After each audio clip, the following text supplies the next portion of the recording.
Hello tout le monde, j'espère que vous allez bien. Aujourd'hui je vais répondre donc à toutes vos questions dans cette vidéo questions-réponses. Déjà merci beaucoup de m'avoir envoyé autant de questions sur Facebook, Insta et par mail, je m'attendais pas à autant, ça me fait vraiment plaisir. Et donc je vais essayer d'y répondre au mieux pour que vous appreniez à me connaître un peu plus. Allez c'est parti, on y va. Alors première question de Magali. Salut, je voulais savoir si tu avais des origines. Alors oui, j'ai des origines, mais je ne suis ni anglaise, ni écossaise, ni irlandaise, ni quoi d'autre. Qu'est-ce qu'on me sort à chaque fois à cause de mes cheveux, ni allemande. J'ai des origines de l'Est parce que ma maman est croate, donc je suis franco-croate. Ensuite, donc question de Marie-OG1. Alors excusez-moi si j'écorche les prénoms, ne m'en voulez pas. Bonjour, je voulais savoir quel âge as-tu et comptes-tu organiser d'autres concours? Alors je viens d'avoir 30 ans en novembre dernier, donc c'est tout frais, je commence à m'y habituer tout doucement, d'avoir changé encore de dizaine. Et oui, j'ai l'intention d'organiser d'autres jeux concours sur Instagram notamment. Des jeux concours qui s'adresseront à tout le monde, mais aussi peut-être j'ai envie d'en faire des plus spécifiques aussi pour les rousses. Question de Sarah.m, à quelle rousse te compare-t-on le plus souvent? Si vous saviez à quel point on m'a comparé à absolument toutes les rousses du monde entier. Pour vous dire, j'ai eu droit à Axel Red, La Rousseau, Audrey Fleurot, Jessica Chastain, Mylène Farmer, Brie Van de Camp. Absolument toutes les rousses de la terre entière quoi. Et d'ailleurs toutes ces rousses ne se ressemblent même pas entre elles. Donc bon, je dois bien avouer que j'ai une petite ressemblance avec Sansa Stark. Allez, je l'avoue, même si ça ne m'enchante pas parce que j'aime pas trop ce personnage dans la série. Mais sinon toutes les autres, non. Ensuite, question de Gaillard Gladys. Cela fait un petit moment que je te suis et je suis curieuse de savoir ce que tu fais dans la vie si tu travailles dans la mode. Non, je ne travaille pas dans la mode et plutôt dans la beauté. En fait, j'ai commencé en étant rédactrice en chef beauté d'un magazine féminin qui s'appelle La Parisienne. Donc je m'occupais de toute la rubrique beauté, de la rubrique people aussi. J'ai fait ça pendant à peu près 3 ans et là, ça va faire un peu plus de 2 ans que je suis à mon compte. Donc je continue d'écrire pour la presse féminine, donc je suis pigiste, toujours, et je suis rédactrice pour d'autres clients. Dès qu'il y a des missions qui m'intéressent, voilà, j'y vais. J'ai toujours besoin d'être un minimum passionnée pour y aller, sinon pas possible. Je suis aussi traductrice, donc je traduis des romans de l'anglais au français. À côté de ça, j'ai également fait une formation de conseil. J'ai l'impression de réciter mon CV, d'être un entretien d'embauche. J'ai fait aussi une formation de conseiller en images, donc de temps à autre je fais des coachings. Vous savez, c'est tout ce qui est colorimétrie, morphologie corps, visage, ma chérie, Cordula, tout ça, tout ça. Question de l'Hermine tatouée. Qui choisirais-tu entre Jamie McKenzie de Outlander et Jon Snow? Alors malheureusement je ne connais pas ce Jamie McKenzie. On m'en a parlé, d'ailleurs il n'y a pas très longtemps, j'ai une copine qui m'a envoyé une photo en me disant tu devrais aimer, il est roux, il est canon, mais il faut le voir en action parce que juste comme ça sur la photo. Donc effectivement je suis allée voir. À première vue, je préférerais quand même Jon Snow. Mais peut-être parce que je ne connais pas l'autre, donc il faudrait que je me penche plus sur Outlander pour apprécier le personnage. Question de Brin de Rousseur. Déjà, merci d'aider les roux et les rousses à s'accepter, et qu'est-ce qui t'a donné envie de venir sur les réseaux sociaux? Alors, c'est une histoire qui est un peu particulière. Je sais pas si vous vous souvenez, il y a à peu près du coup 4 ans je crois, d'une campagne d'adopteunmec.com, le site de rencontre. Ils avaient fait une campagne d'affichage gigantesque, même à la télé je crois, où ils prenaient des minorités et puis soi-disant pour les mettre en valeur, mais en tout cas en l'occurrence là c'était pas vraiment le cas. Donc l'affiche c'était un roux qui était volontairement lady, les cheveux gras, des binocles pas possibles, une grosse moustache, un sourire débile, et il y avait l'accroche cette semaine série spéciale carotte pour voir la vie en orange. Et en fait ce qui m'a énervée, c'est que je me suis dit, il se serait jamais permis de se moquer comme ça d'une autre minorité, sauf que là, comme d'habitude, c'est le roux, donc on peut tout se permettre. J'ai eu envie de répliquer pour montrer aux gens qu'avec une autre minorité, justement, ça ne marcherait pas, et que les gens seraient même carrément choqués. Donc j'ai fait mes petites affiches, tout aussi bêtes que celle-ci. Pour l'asiatique, j'avais mis cette semaine série spéciale Nem pour voir la vie en jaune. Pour le noir, j'avais mis cette semaine série spéciale banane pour ne plus voir la vie en noir. Enfin bref, donc des jeux de mots tout aussi ridicules et dévalorisants que ceux attribués aux roux. Avec une copine, on a pris toutes mes affiches sous le bras et on allait placarder ça dans tout Paris. Et suite à ça, en fait, j'avais laissé une adresse mail pour qu'on puisse me contacter et j'ai reçu énormément de messages de roux et de rousses qui me remerciaient d'avoir pris les choses en main et qui avaient été écœurés aussi par cette affiche. Et c'est là que je me suis dit qu'il y avait vraiment quelque chose à faire. Par la suite, comme j'ai travaillé dans la beauté, du coup j'ai créé de nouvelles rubriques mode et beauté sur le blog. Voilà. Question d'Axel. Quelle est ta série préférée? Alors je sais que vous allez vous foutre de moi, mais je m'en fous. J'assume complètement ma série préférée de tous les temps. C'est Buffy contre les vampires. J'ai dû regarder les 7 saisons au moins une dizaine de fois. Oui, 24 épisodes d'1 heure chacun, une dizaine de fois les 7 saisons. Je suis une fan inconditionnelle. Et sinon, je regarde pas mal d'autres séries. J'adore Game of Thrones, Breaking Bad, Homeland aussi, Black Mirror. J'ai regardé une nouvelle série qui s'appelle Nola Darling, mais vraiment la #1 dans mon cœur. Buffy contre les vampires. Question de Océane-BCR. Quel est ton make-up et ton look favori? Alors, en maquillage, une fois que j'ai trouvé des produits qui me correspondent, en général, j'en change pas. Et même le soir, je vais peut-être prononcer un peu plus. Je suis pas une maquilleuse professionnelle. J'essaie juste de trouver des choses qui me vont bien, qui me mettent en valeur. J'utilise de la bébé crème, mascara, rouge à lèvres tout le temps, un peu de blush rosé, les sourcils évidemment que je travaille tout le temps au crayon parce que sans ça j'ai plus la même tête du tout. Un peu de rouge à lèvres rosé, j'aime bien les rouges à lèvres frais en fait. Dès que je porte des couleurs qui vont être un peu trop foncées, j'ai déjà essayé genre des smokies noirs. À chaque fois que je vais dans des Sephora ou ailleurs, les maquilleuses, quand elles me font des trucs, elles veulent toujours faire ressortir mes yeux bleus, donc elles me maquillent toujours très foncé et ça ne me va pas du tout, ça me durcit le visage. Et mon look favori, je vous conseille déjà d'aller voir sur le blog, parce qu'en général, mes looks préférés, je les mets sur le blog. Et je suis plutôt quelqu'un qui aime porter des basiques, des beaux basiques. Donc j'aime bien les pièces simples, j'aime bien les accessoires un peu originaux mais qui vont venir compléter des tenues basiques. Je ne porte jamais de talons, enfin très rarement, sinon rarement des robes aussi. Je suis très bien en basket, donc j'adore les grosses chaussures, les gros sneakers. Ça aussi, vous pourrez le constater sur mon blog. Je sais que ça plaît pas à tout le monde, mais moi c'est ce que j'aime. Et en ce moment, s'il y a une tendance que j'aime beaucoup, c'est les collants résille. Je trouve que ça apporte le petit détail en plus, justement, à une tenue qui peut être simple. En ce moment, je porte des collants résille avec une robe Zara qui est longue et un peu fendue au niveau des jambes et on voit apparaître, donc juste les résilles, je trouve ça très sympa. Question de Queen V. Bonjour Alexia, dis-moi quelles ont été tes pires erreurs capillaires et continue comme ça, c'est top. Merci Queen V. Alors oui, des erreurs capillaires, j'en ai eu pas mal. Comme j'assumais pas du tout ma couleur de cheveux quand j'étais au collège-lycée, il m'est arrivé quelques désastre. Je crois que la pire fois, et ça c'était pas de ma faute, j'étais allée chez un coiffeur très connu en plus. Je leur avais demandé de me foncer mon roux. Et je suis ressortie noire. Donc les sourcils, les cils, tout noir. Je me souviens très bien parce que c'était juste avant la rentrée des classes en 3e et je crois que j'ai pleuré toutes les larmes de mon corps. J'avais les racines oranges et le reste des cheveux noirs, c'était vraiment une catastrophe. On m'appelait Halloween, je me souviens, c'était vraiment l'horreur. Et sinon par la suite, mais ça c'est de ma faute, donc comme je n'assumais pas, je me décolorais en blonde. Et puisque j'avais pas les moyens non plus d'aller chez le coiffeur tous les mois pour me décolorer, j'ai fini par le faire moi-même. Donc j'ai acheté les kits de décoloration en grande surface et je me faisais les racines, je sais pas moi, peut-être toutes les 2 semaines. Dès qu'on voyait du orange qui apparaissait, je supportais pas, donc je camouflais. Et j'ai complètement bousillé mes cheveux, disons-le. J'avais des espèces de bouts de cheveux cramés, blonds. En plus, ça m'allait pas du tout. Enfin, voilà quoi, c'était vraiment une catastrophe. Donc aujourd'hui, il est pas né le coiffeur qui me changera ma couleur de cheveux. J'interdis à tout le monde d'y toucher, maintenant que je l'ai retrouvé. Et d'ailleurs, si j'ai un conseil à donner, que ce soit aux rousses ou aux autres, je pense sincèrement que la couleur qui nous va le mieux, c'est celle avec laquelle on est né.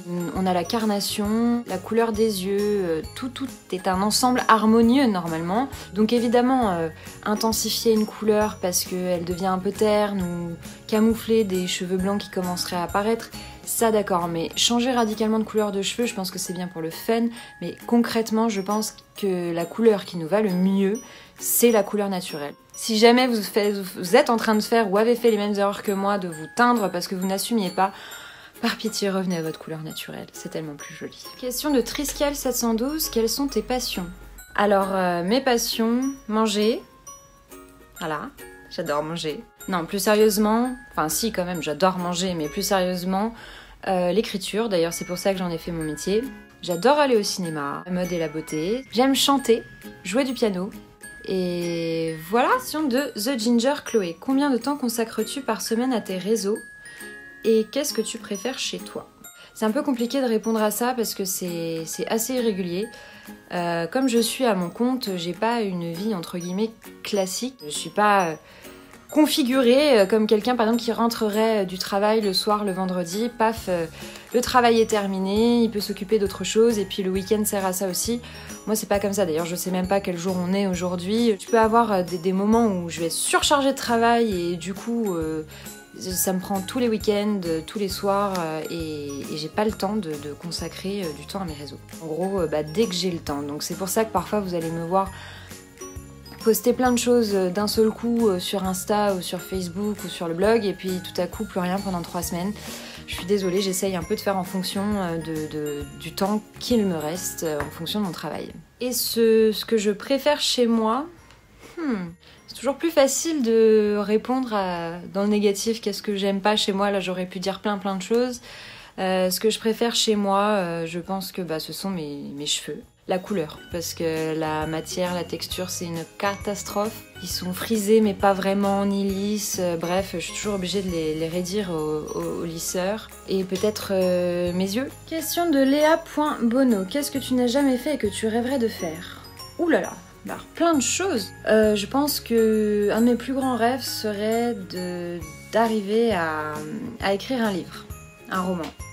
Sinon, ouais, j'avais déjà pensé, j'aimerais bien, ça c'est vraiment dans mes rêves les plus fous, mais créer une ligne de maquillage pour les rousses. Qu'il existe enfin une ligne de maquillage pour nous. Question d'Héloïse Couril, comptez-vous refaire prochainement un atelier maquillage spécial rousse? Alors pour ceux qui ne le savent pas, j'ai organisé l'année dernière le Ginger Beauty Workshop, donc qui était le premier atelier de maquillage spécial rousse qui a eu lieu à Paris en partenariat avec Yves Rocher. Donc c'était un atelier d'une journée où on était une dizaine de rousses, je crois, c'était vraiment super sympa. Où il y avait plusieurs ateliers, donc maquillage, coiffure, colorimétrie. C'était l'occasion aussi de discuter entre nous, de se retrouver, de rencontrer certaines de mes lectrices, donc c'était vraiment très chouette. Oui, j'aimerais bien refaire une deuxième édition, après c'est du temps et de l'organisation. Par contre, pour ceux qui me demandaient si j'avais l'intention d'exporter dans d'autres villes, ça me paraît un peu plus compliqué. Je pense que s'il y a une deuxième édition, ce sera à Paris et je vous tiendrai informée si ça vous intéresse. Ensuite, question de Maëva. Salut, je voulais savoir si tu avais déjà fait de la chirurgie esthétique. Ça se voit tant que ça? Oui Maëva, je me suis fait opérer du nez pour faire retirer une petite bosse que j'avais ici. Jamais personne m'avait vraiment dit quoi que ce soit, mais moi ça me gênait. Donc vous voyez, j'ai pas fait un tout petit nez d'américaine en trompette, je voulais quelque chose de naturel. J'ai fait une rhinoplastie ultrasonique, ça s'appelle, c'est une nouvelle technique qui est plus douce. Je vais pas rentrer dans les détails, par contre si jamais ça vous intéresse que je vous parle de cette opération, voilà mon ressenti avant, pendant, après, comment ça se passe, j'y consacrerai peut-être une vidéo. Question de Lily Croc. Coucou Alexia, moi j'ai une requête plutôt qu'une question, j'aimerais que tu nous en dises plus sur ton métier de traductrice de livres. Comment ça a commencé? Merci, bisous. En parallèle de mon métier de journaliste, j'ai commencé à travailler pour une maison d'édition qui s'appelle Hugo et compagnie il y a quelques années. Et pour laquelle je produisais du contenu rédactionnel, donc ça pouvait être des petits livrets coiffure, maquillage, les agendas scolaires. Et puis un été, je suis allée chez une copine qui m'a fait découvrir la saga After. Et au début, je me disais, c'est quoi cette histoire à l'eau de rose, la vierge effarouchée qui tombe amoureuse du bad boy tatoué. Et en fait, c'était hyper addictif. Et je me suis rendu compte, c'est ça d'ailleurs, voilà les livres After. Et je me suis rendu compte que c'était ma maison d'édition qui publiait ces bouquins. Et en fait, voilà, j'ai passé un test et du coup, j'ai traduit la suite de cette saga After. Donc les before, et puis après, je me suis plus jamais arrêtée parce que j'adore ça. L'exercice de la traduction, c'est surtout de comprendre le sens général d'une phrase et après de vraiment joliment le formuler de manière à ce que ça fasse des phrases fluides et que finalement la lectrice, quand elle lit le livre, elle oublie qu'il y a eu une traduction derrière. Donc voilà, j'espère que j'ai répondu à ta question. Question de Baby Juline, bonjour Alexia, si tu ne devais garder qu'un seul produit pour le teint, un pour les yeux et un pour les lèvres, que choisirais-tu? Pour le teint, je choisirais les bébés et CC crème de chez Herborian et selon le mois de l'année parce que en fait l'été quand je suis un peu plus dorée du coup je vais utiliser la CC crème ou la bébé crème mais en doré et l'hiver je mélange la CC crème avec la bébé en clair. Voilà, je fais un petit mélange. Donc ça c'est pour le teint. Pour les yeux, je choisis ce crayon à sourcils de chez NYX en teinte caramel. Je sais pas si vous voyez bien la couleur.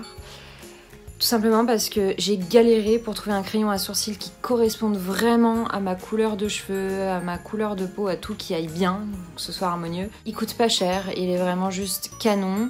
Et en fait, ce que j'avais fait pour vraiment trouver la bonne couleur, c'est que j'avais commandé plusieurs couleurs.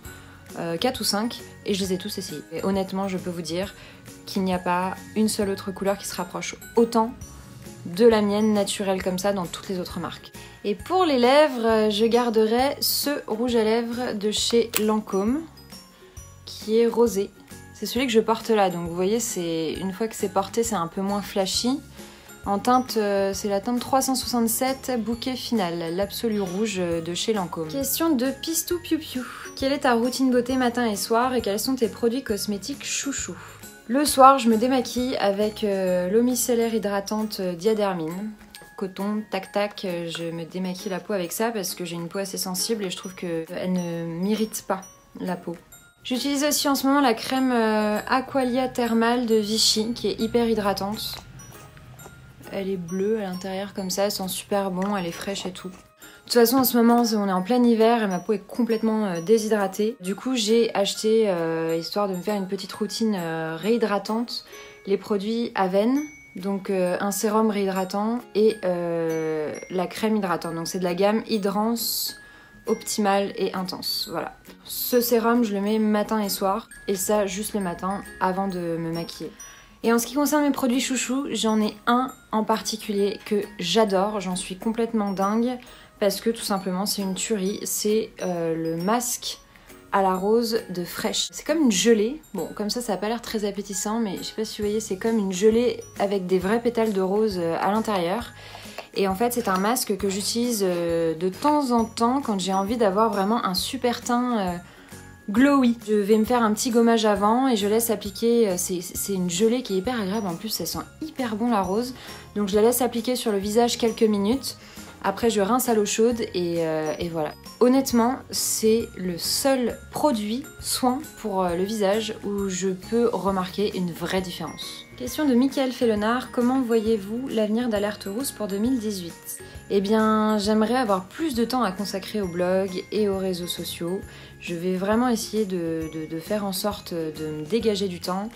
Reprendre ma chaîne YouTube en main aussi, c'est déjà un premier pas que de faire cette vidéo. Ça relance un peu la machine et j'espère qu'il y en aura d'autres. Et j'avais peut-être l'intention aussi, j'y réfléchissais assez sérieusement. Je me demandais si ça serait pas cool de recruter entre guillemets parce que je n'ai pas d'entreprise pour Alerte Rousse, mais de proposer à quelqu'un de travailler avec moi, quelqu'un que ça intéresserait, rousse ou pas rousse, garçon, fille, mais qui serait peut-être intéressé pour écrire des articles sur le blog, pour m'aider à filmer quand j'ai besoin de faire des shootings. Voilà, donc j'hésitais peut-être à passer une petite annonce sur la page Facebook ou sur Insta pour proposer à quelqu'un de rejoindre la team Alerte Rousse, hein. Ça sonne bien la team Alerte Rousse. Question de Meloudos. Coucou ma belle, j'ai une question. Quel serait ton plus grand rêve? Et continue comme ça, c'est top ce que tu fais, c'est aussi bien de le dire des fois. Merci, oui c'est vrai que ça fait du bien de l'entendre parfois. Je pense que dans le fond, mon plus grand rêve serait que les mentalités changent une bonne fois pour toutes. Et que si mon blog peut contribuer à faire évoluer ne serait-ce qu'un minimum les mentalités vis-à-vis de la différence, bah, ce sera déjà une grande victoire. Il vient d'y avoir une catastrophe, mon chat a tout renversé, a fait tomber pas le baobab, le bonsaï, il y a de la terre partout, donc je crois qu'il est temps d'arrêter cette vidéo. J'espère qu'elle vous aura plu, j'espère avoir répondu à toutes vos questions. Et que ça n'a pas été trop long. N'hésitez pas à me laisser vos commentaires pour me dire ce que vous avez pensé de cette vidéo, même les négatifs, hein, je prends pour m'améliorer. Et bah moi je vous dis à la prochaine sur Instagram, sur le blog, sur Facebook. Ciao tout le monde, bisous.